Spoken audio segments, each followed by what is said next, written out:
One thing I want to comment on is the difference between something called a relative link and something called an absolute link.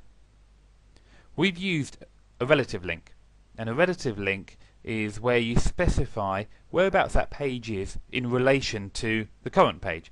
So for example, we're looking at the source of the index.html page, and page 2 is in the same directory, so we can just put the name of that page.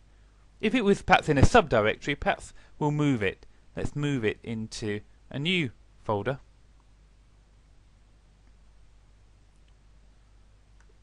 And let's just call that test. Okay, and we're just going to close Notepad to do it.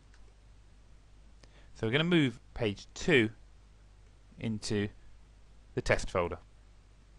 Okay, so now if we go back to our index page and click on the link, okay, it can't find it because it's not in the same directory. So how do we handle this? Well, we just need to put within that href attribute the folder name as well. So test/page2.html. Now if we save it,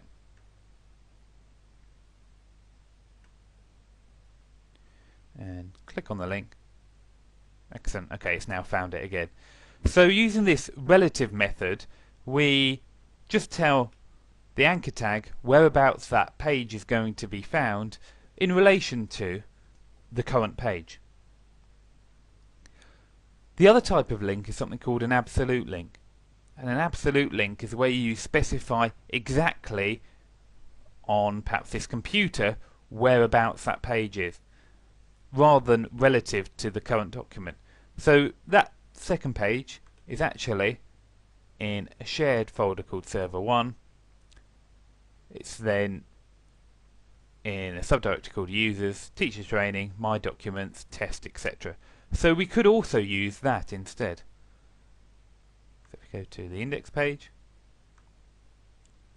and put that in the href attribute, save it, just go back to the first page,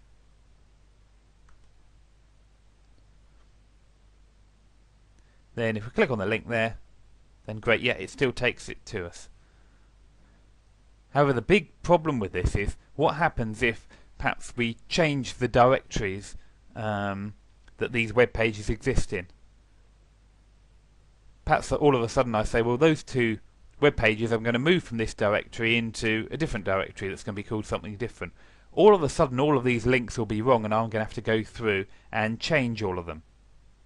Also, when I upload them onto a web server, those web pages won't be in a folder called users on server 1 and a subfolder called teacher training, subfolder called my documents, etc. They'll have their own directory structure. So therefore, the way to go is to always use relative links, because that means that wherever you move those pages to, they always know where they are in relation to one another. And just as a reminder, a relative link is where you don't put the precise location on that computer, it's just whereabouts that page is relative to the